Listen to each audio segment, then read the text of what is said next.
Hello, welcome to 20EA's latest webinar. I'm Paul Jameson. I'm pleased to be joined by a star-studded guest lineup as usual. So just by way of introduction, Stuart Ducker, our local data expert. Hi, Paul. We've got Verona Frankish, CEO of Yopa. Thank you for having me.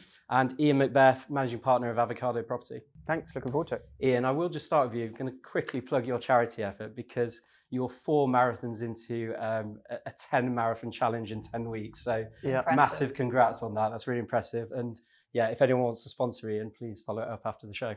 thank you. I really appreciate that. So let's get into it, shall we? The purpose of today's webinar, we're going to have a bit of a review of the 2023 sales market. At time of filming, we're, I think, 22nd of January today, or 3 weeks into January. And we've obviously got all the data from last year. So we're going to be looking back at 2023 and how that performed. And we're going to have a little forward view of 2024 and how we think that's going to go. Obviously, very early days yet. So we'll perhaps kick off with the sales market. And I'm going to turn to you first, Stuart. So in 1 minute, can you try and summarize the 2023 market from a sales point of view? Well, 1 minute is a bit of a challenge, but I'll give it a go. So the word we've been using for the past 6 months is resiliency, really. In terms of the supply measured, so the number of new instructions come into the marketplace, that's roughly the same as what it was in 2022. Demand is the key factor, and we measure that by the volume of agreed sales, basically. It was 12% down on 2022, 9.5% down on 2019, which would be our last normal market. But, considering all the stuff that we've had to cope with Liz Truss's mini budget, the subsequent interest and mortgage rate rises, continuing war in Ukraine at the same time, cost of living crisis. Now we've got conflict in the Middle East and the government's meddling and instability. I don't think it was a bad result in the end. I mean, there's a couple of things that we're not used to, like fall-throughs are slightly higher, 24% instead of 21.5%. And in addition to that, there are a lot of price reductions as well on the market. They've risen by 63% in the last year, or 12% higher than 2019. But by December, which is quite key for us, I think, demand was only 1.2% off 2019, which is pretty cool. And that's the closest that we saw in the whole of 2023. If you take the first 3 weeks of this year, demand is 15% up on last year and 3% up on 2019. So I think there's significant signs that instead of it being resilient, 2024 will be a year of recovery. Yep, I agree. So all in all, not a bad year, and there's definitely some green shoots, which we'll come on to in a bit. So I'll turn to Verona and Ian next. So what would the single word be you'd use to describe the market yourselves, and perhaps with some examples why within your own businesses? Sure. I definitely agree with Stuart that it was resilient. And if we were sitting at this time last year and choosing a word, it probably wouldn't have been that. We were all feeling, I guess, nervous about as we enter 2023, given we had just come out of the quasi-trust budget era. And as we now close out the year, it has definitely been way more resilient. The word I've chosen to describe it is a building block. I know that's hyphenated, but and that's because I think we learned a lot of lessons last year as a sector around the changing dynamics and how we have to adjust. Our market is very cyclical, and we always face with a different set of dynamics. But last year was particularly interesting dynamics because listings held up really, really well, reasonably flat year on year. But of course, completions were much more challenged. And as a consequence, we didn't fulfill our customers' needs in a lot of cases because they wanted to move house, so we weren't able to do that. And then from an agency point of view, a lot of businesses didn't get the cash flow that they needed because completions didn't come through. So we certainly did, and I know a lot of other businesses will have used that as building blocks to get the right foundations, to hone their processes, to tweak and to improve some of what they were doing locally, because a lot of that stuff is out of your control. So you have to focus on what is within your control. So a building block to a better year this year. I think we're all feeling cautiously optimistic for this year. Great. So we've got resilient, a building block. Ian? Yeah, the word I noted down was predictable, actually. I think it was quite a predictable year in 2023, especially if you're using the right data. We kind of knew that we were going into the year with significantly higher interest rates, which was going to cause a bit of a media storm with all of those red headlines that we saw at the start of the year. And that would bring some uncertainty into the market through the eyes of the buyers. So it was inevitable that we would see pipelines hit with that, and demand levels would definitely drop. But we knew that that probably wouldn't last indefinitely. And as we started to see kind of swap rates change with the mortgage markets, you could kind of almost, the good thing about the property market is you can forecast 3 months in advance, 9 times out of 10. And we saw that that would bring buyers back to the market and ride that little storm in Q1 of last year. And then we would start to see the curve. And I think that's what happened with the fall through rates. It was pretty catastrophic in Q1. And then we saw demand starting to come back. We saw agents started to realise pricing was really, really important. And that's where you kind of almost saw, I think your data report's almost 1-for-1 on sales to price reductions last year, which is crazy. But it's predictable at the same time. If the stock is being priced at last year's market, in this case 2022, not 2023's market, then they need to come down in order to sell. So I think it was quite a predictable kind of market if you analyse the data and look at it. And we got what we probably expected with transactions because of the stamp duty holiday. It was inevitable that less people would be moving in 2023 because they'd all moved their sort of plans forward a couple of years with the potential £15,000 saving. So it was quite predictable, I think. Yeah. It's interesting you say predictable because I've seen lots of predictions that were wide of the marks at the start of last year. So I agree with what you say. If you've got the right data, you can look at it in that way. So obviously we are filming this 3 weeks into January, so we've got the luxury of looking at the first 3 weeks.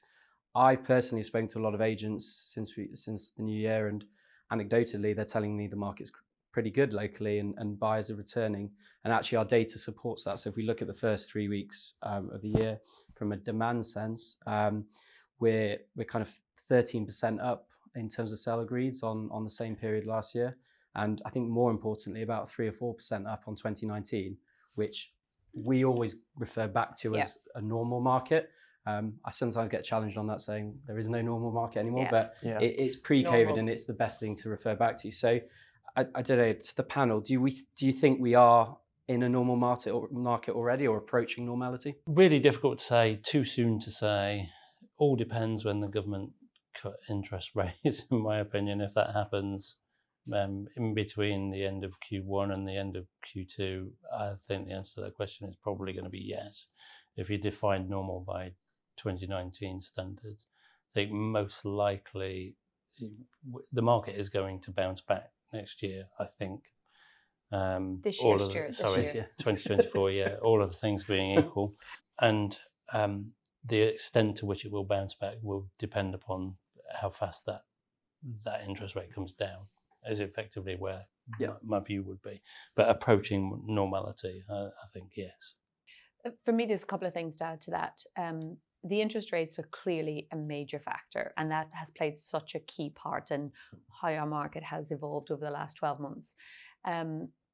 But there is still then the following customer sentiment based on their disposable income and what they can afford, because costs have crept up in a number of different areas, and with inflation and the impact of that is still being seen on a daily basis for most families. So that's definitely a factor. I think the other factor we don't really know yet this year how it's going to play out is the election. So election period, normally customers can sit on their hands to see what's going to happen post-election. So A, it really depends on what the final date is for that, and B, what the government throw at a pre-election campaign. And there's obviously a lot of talk on 99% mortgages, and that's really divided the field, to be honest, in terms of whether that's a good or a bad thing. But I think there's a number of things this year that is pointing towards a more normalized market, if there is such a thing in our sector. But also there's a number of question marks for me that I think are outside of our control yet again. But we just have to wait and see how they play out. Yep. And Ian? I'm definitely one of those people that just say move the word normal to one side, because we're in today's market, and I've done 21 years of this, and each year is not normal. So I haven't seen a normal year yet. I don't expect to see one this year. But I think talking election obviously plays a huge part of it. I kind of try and look at the market and say are we in a natural market or a synthetic market? And we've had such a synthetic market for the last few years with stamp duty, with Brexit, with Ukraine war, with COVID. The market actually, I think, just needs to be just left alone for a little bit. And I was reading the articles about the 99% mortgages and, you know, the election kind of playing the field to see who they can get their popularity votes from. And we just don't need anything. The market kind of just leave it alone. If we see it through the eyes of the homeowner, this year, probably more than ever, it will probably be as stable on pricing as we've seen for the last few years, I believe. From an agent's point of view, it will still be down on transactions in comparison to an average, you know, a £1.2 million transaction year. It probably will be down on that because of stamp duty. We're still going to see probably 3 years of that being a little bit of a drop in transactions. So from agents, we've got a responsibility to just be aware that this year transactions will be down. So you need to improve either your efficiencies in your profit levels or in your pipeline levels, or you need to be more competitive with your competition, really. So I think that's the market that we'll see this year, but we don't need any more meddling from the government and playing with it, because it just sends it rocky for the next kind of 36 months. And we don't really want that, I don't think. Yeah. Leave it alone is what I would say. Yeah. You touched on it there briefly, but I'm going to turn to property prices yet. So if we were sitting here a year ago, I think the general consensus was there'd probably be a 5 to 10% drop in prices. I saw a lot racier predictions that there'd be even bigger price falls. 35% was the biggest I saw. Yeah. And the reality is they've probably dropped somewhere between 1 and 2%. So they've pretty much remained pretty flat. I mean, what are the reasons? Again, Stuart, I'll turn to you first. What are the reasons for house prices remaining that flat, despite all the challenges you listed earlier? You know, I think my view is it's relatively simple. There is still underlying demand in the market. And with that being there, I mean, so what's the alternative, right? So if you're a first-time buyer coming to the market for the first time, if you can muster the deposit, and it is an if. We did some work not so long ago for the FT, which looked at whether you were better off renting or buying. In every single region of the UK, apart from the northeast, you're better off buying than renting. And in some areas, particularly the south, you're talking about savings of £400 to £500 a month. I think the pricing issue is something that we need to refer to and think about a little bit further, though, because one of the things that I've noticed, so if you look at the latest UK HPA prices, which were released in November, they're talking about 2% down in the UK over the course of the last 12 months. So that's the 12 months to November 2023. In London, they're suggesting that those prices are 6% down. Now, one of the things that we've noticed is actually if you look at prices on a per square footage basis, instead of just looking at those actual prices, it does not show the difference between London and the rest of the UK. So if anything, you know, inner London is about the same as the UK, and outer London is actually doing better from a price per square foot. So a lot of this has to be mixed. So you have to be very careful, even from looking at actual prices going down, as saying, well, was that the same type of property as it was before? So if you look at it on a price per square foot basis, it gets rid of that. So the difference between London and the UK is not as stark as it is or would have been. I think the other thing that you have to remember is that those prices in November, when was the sale agreed on those prices? So if we're talking about taking that back 4 months, you're talking about July. Now in July of 2023, we were in a pretty unstable situation. You've got to remember that interest rates didn't stop rising. The last rise was the 2nd of August, which came after that sale would have been agreed. So prices in November are going to look subdued compared to what they will actually be. So I think that they're going to bounce up slightly. Sorry, a slightly long answer to the question, but underlying demand. But whenever you're talking about prices, watch out for the pitfalls, basically. Yeah. And Verona, Ian, would you agree? Yeah, I totally agree. It's definitely the underlying demand is still strong, and you know, to your point, Ian, about the government stop the meddling. The only area I disagree with you on that is we need a longer term strategy for building more properties in this country, because we cannot continue to see the house price inflation that we have seen over the last few years. And we need more stability. That would be the right thing to create a more normalised market. But there's still not enough properties being, and that's as a consequence of our governmental system on that cycle, that means that they're only concerned about the next few years. And that's the biggest issue that we have. So therefore, prices, I never believed that prices would fall anywhere near 10%. That would be some of the predictors, or 35, as you say, last year. I thought it'd probably be a bit more than 1 or 2, to be fair. I thought it would probably end up 4 or 5. So that was a good result. Yeah, I think if they could meddle with planning permission applications, that would probably be a good place to start at the foundation, but just don't touch the incentives and the things like that. Short-term incentives. Yeah, absolutely.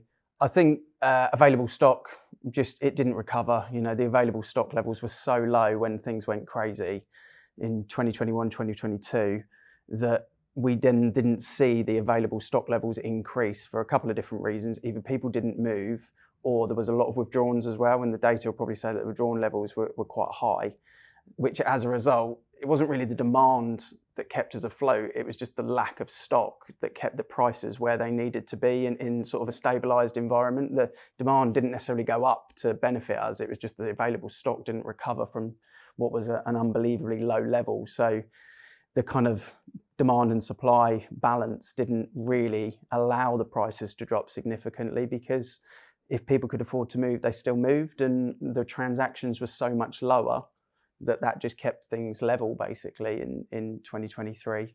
So I think that's probably why the prices didn't change to the rate. I mean, I don't think they were ever going to do the 30% that some crazy people were talking about.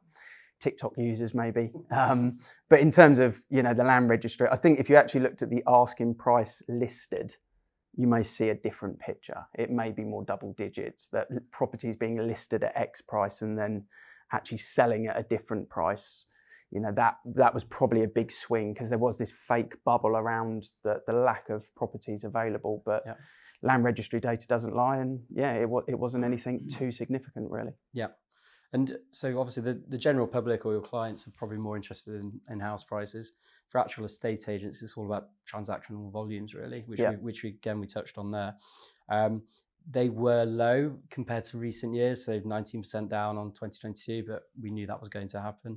And probably 13% down on 2019. So for agents, when they're in a market with less transactions, what kind of things can they do to ensure they don't lose revenue and kind of maintain their revenue levels or even grow? I mean, it depends on what type of model you're in, right? And one of the key drivers is your fee. So there's been a lot of talk this year, particularly through the self-employed models, which are, I'm sure we'll come on to talk about it, which are growing, about demonstrating value to your customer and then charging a fee that evidences and supports the value that you're bringing.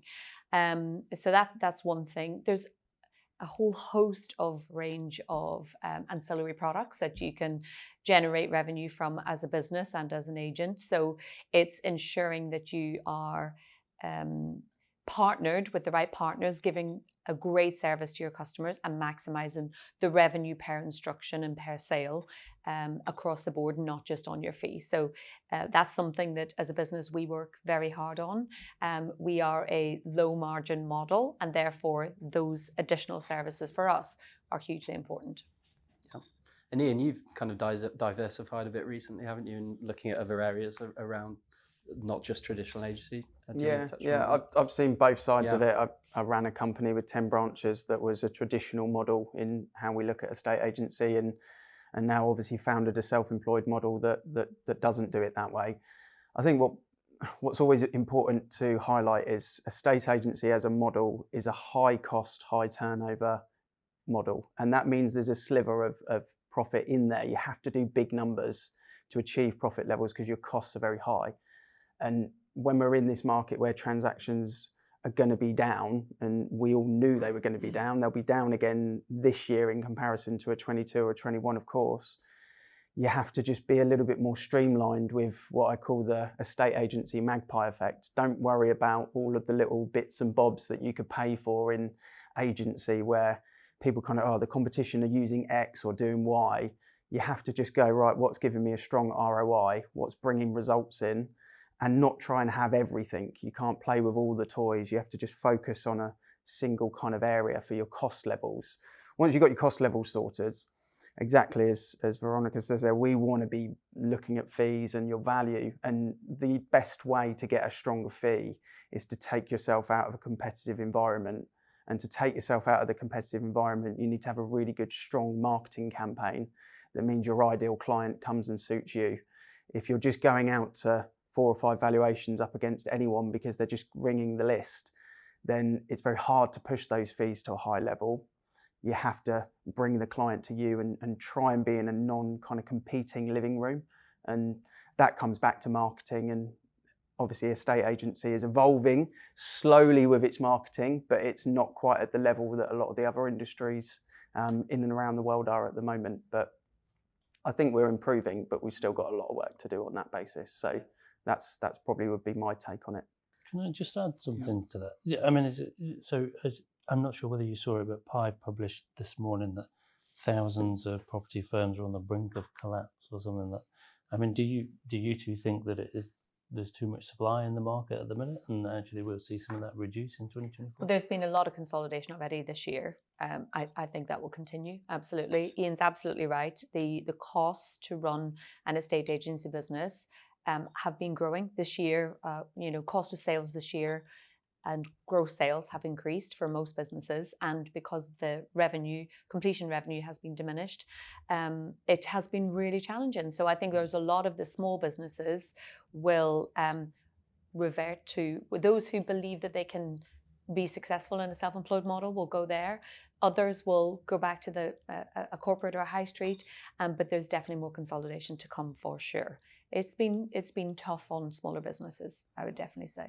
Yeah, I think they've got to diversify on their income lines, and I think estate agents are often a bit weak at saying, right, sales commission, lettings commission, but need to look at other revenue streams. And a lot of you see a Pac-Man effect in estate agency where a lot of agents are buying other agents rather than diversifying and buying other types of businesses in different industries that complement their client sort of portfolio.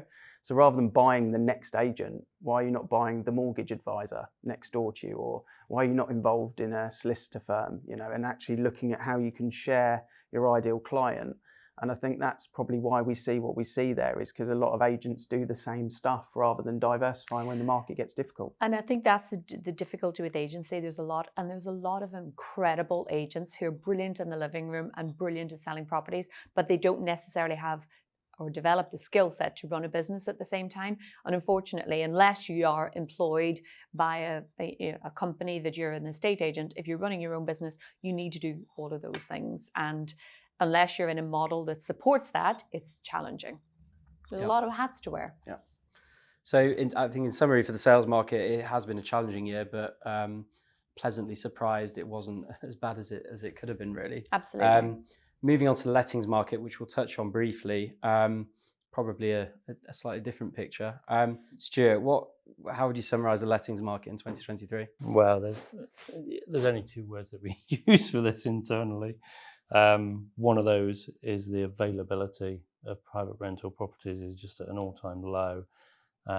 Absolutely terrible. I mean, in the year, if you were a renter looking at the volume of to-let properties, you'd see 11% less than the prior year, 29% less than 2019.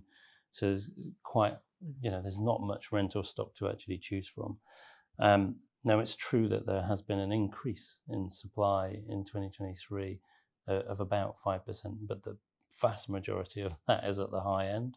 So you're talking about the big increases coming at the £3,000 per calendar month plus. I think the second issue is the affordability, because of the fact that the lack of supply brings up the price. In 2023, our average let agreed price was £1,241.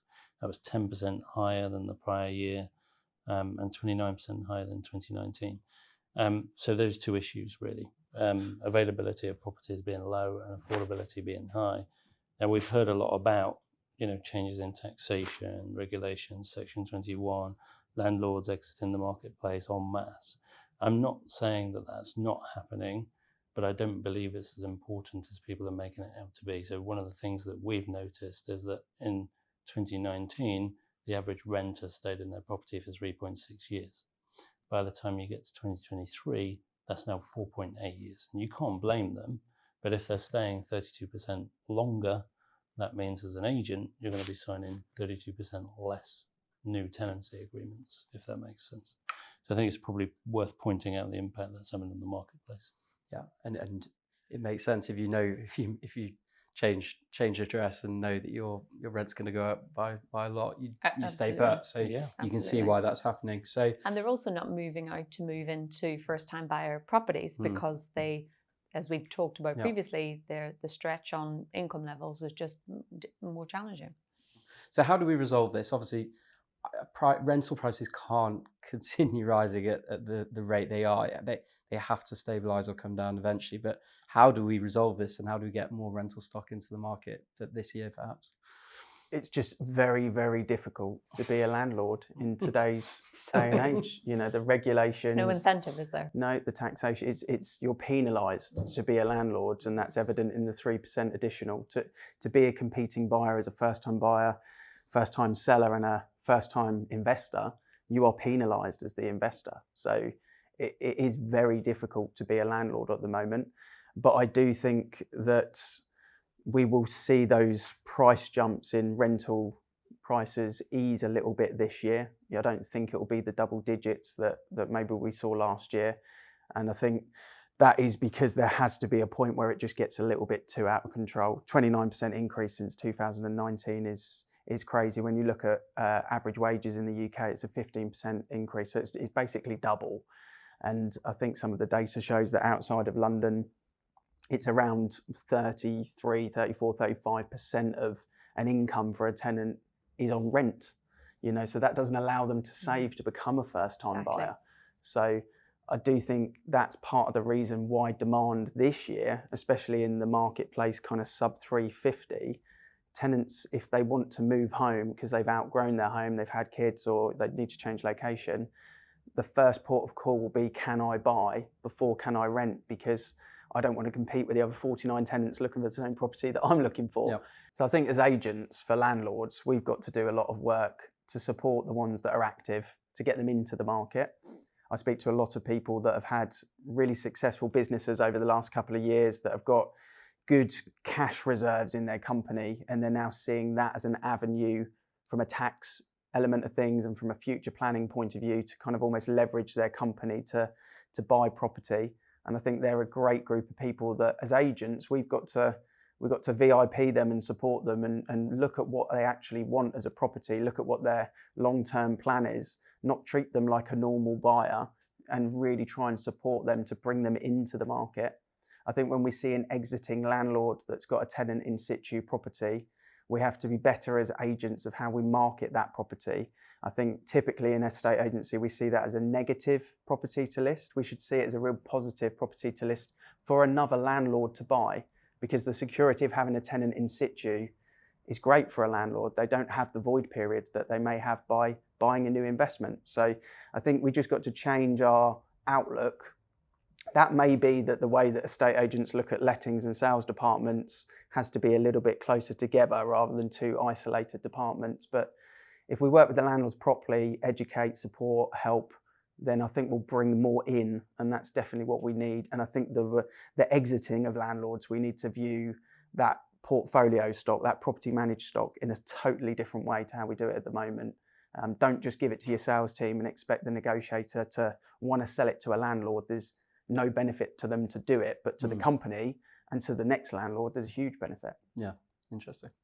Great. Well, let's have a bit more of a forward-thinking view now. So I'm not going to ask any of you for a 5-year forecast because they're a waste of time. But do any of you want to stick your neck on the line and give a view to what will happen to house prices or transaction volumes this year? Obviously, we've covered that there's some early signs of positivity, but Stuart, I'll perhaps start with you. I know you don't like giving forecasts generally, but I always have to caveat them really by a number of things, some of the things that we've been speaking about. But I think transaction volumes are definitely going to rise given those caveats. There's no doubt about that in my mind. I think probably by somewhere in the order of 7.58%. Prices is such a difficult one because you've got sort of, Rightmove are saying that price falls of 1%, Zoopla saying price falls of 2%, Savills price falls of 3%. Most recently, Knight Frank, who did say price falls of 4%, I think, and then turned it round and suggested that there's now going to be a 3% rise in 2024. It's very difficult, but I'd be surprised if they anywhere outside of a range of plus or minus 5%. I think it's more likely now to be on the plus side than it is to be on the negative side. I'll stick my neck out and say. Great. And Verona? So I'm going to go with, again, there's a number of factors that influence that, but I think listings will creep up a bit, maybe 1.4 million on listings. I think transactions will be somewhere in the region of 1.1. That would be my call. House prices, I'm with Stuart. I think a slight increase in house prices this year. Nothing catastrophic, but I think it'll happen gradually rather than any sort of major impact. So yeah, that would be my call. Yeah. Yeah, I'm pretty much in the same boat. I don't think we'll have 1.2 million like a normal year. I think it will be over 1.1, somewhere in the middle there. And I think in terms of pricing, at the moment, the average mortgage is probably low fives. If that gets into the mid fours, then we'll see 2 or 3% increase. If something drastic or strange happens with rates and stuff like that, then maybe it will just bottom out at sort of a level kind of zero, you know. But I think probably 2 to 3% increase on prices. Great. And we're going to finish with a special feature, which we don't usually do. But the viewers might have noticed that we've got, so Ian, you run a fast-paced, fast-growing self-employed agency. Obviously, Verona, Yopa are one of the largest online hybrid agents, and they've been around for years. There's lots of chat around the industry about different agency models, what the future's going to hold, which one's right, which one's wrong. And I mean, we've started monitoring this quite closely here at 20EA, and there's no denying the self-employed models, we'll call them, the likes of EXP, Keller Williams, Avocado, there's lots of them, are growing phenomenally. So they grew 21% last year, 700% since 2019. I think in December, they accounted for not far off 2% of overall market share, which is phenomenal. That if they were a brand, they'd be by far and away the largest brand in the UK. So there's no doubt that self-employed models are growing. Something else we've noticed very recently is that the more perhaps traditional franchised operators are actually falling in market share in some areas quite significantly. I just wondered, and I've not really heard this covered anywhere, but is this a coincidence, the growth of the self-employed and the kind of downward growth of the franchised, or is there a causal link? It's an interesting question. It's the market that the self-employed agent is built for. Yeah. If you've got an experienced agent that's running their own business, that deals with the client from start to finish, that earns £3,000, £4,000, £6,000 £6,000 by transacting that client, rather than getting 2, 4, 5% of a fee, and it goes from department to department to department, it's built for the client.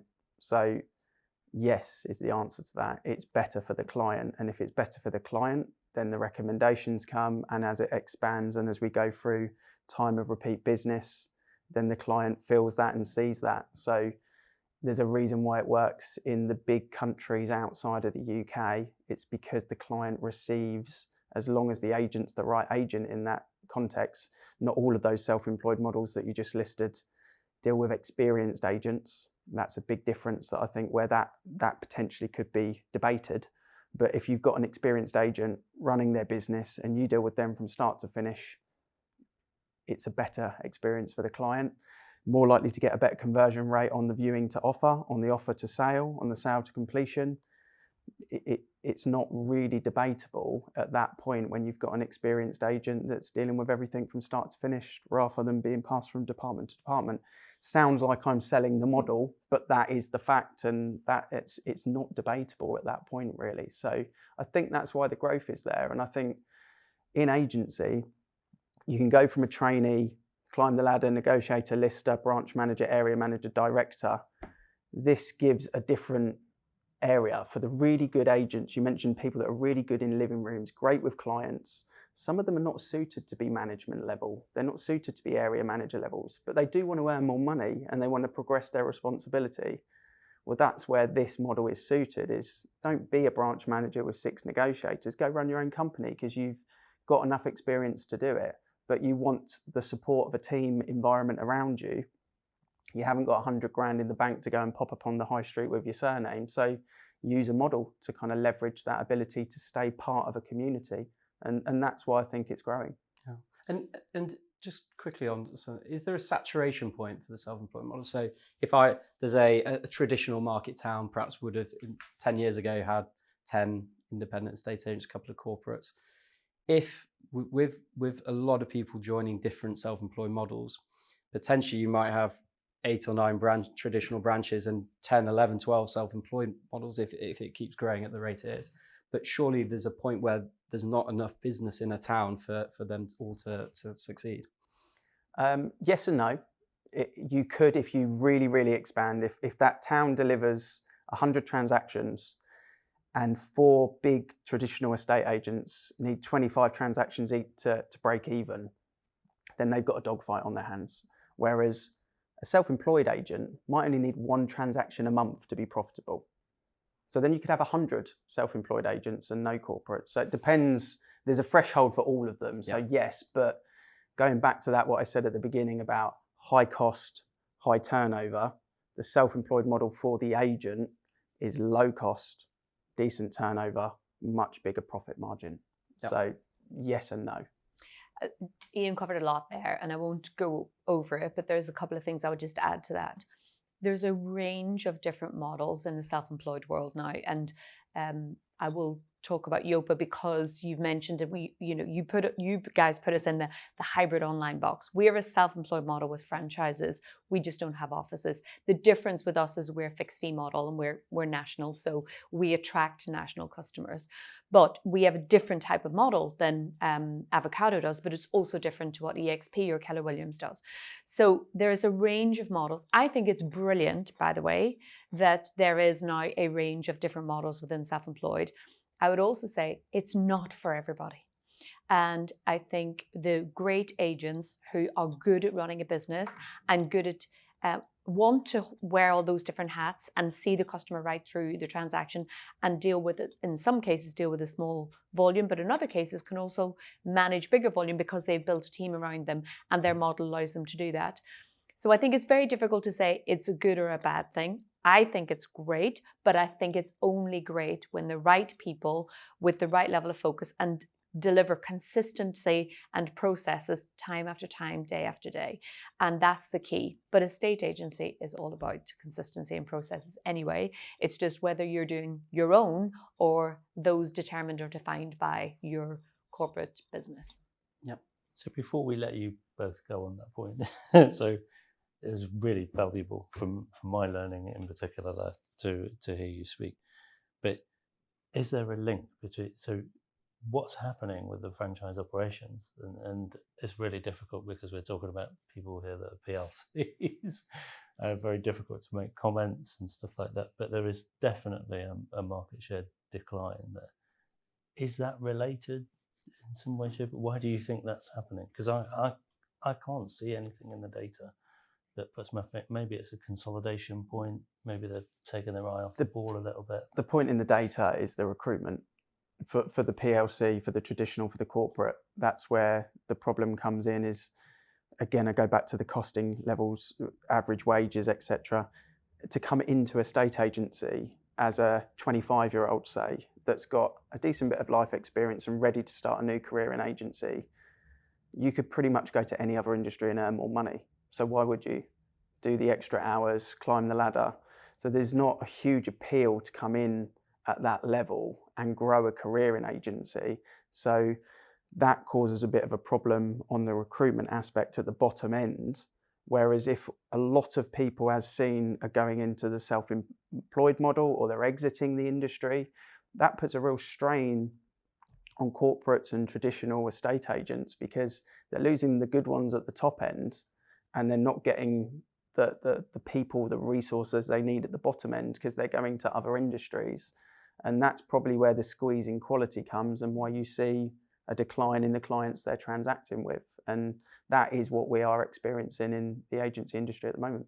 I mean, I'm not talking about Yopa here, by the way. Yeah, no, I understand that. Other I agencies. understand that. Yeah, we don't consider ourselves a traditional franchise model. No. I mean, I guess the only other thing, and I don't know enough about the data, Stuart, to be able to give a fully kind of explained answer, but from the outside looking in, is there a level of complacency in that world? And I think with the evolution, and someone could say revolution actually, in self-employed in such a short space of time, has the incumbents been too slow to react to that revolution, and therefore they become complacent with what they've got. And because we're seeing that difference nationwide on a localized basis, maybe it's not as stark a difference to them, but actually when you look at the national data, it becomes more evident as a trend or a pattern. Okay. Yeah. It's an interesting point. I mean, we'll keep on. Yeah, agreed. Want to keep an eye on. So yeah, I think let's finish there. Ian, Verona, Stuart, thanks very much for your time. I think the viewers will take lots out of our chat today. So thanks very much. Thanks for having us. Cheers. Thank you.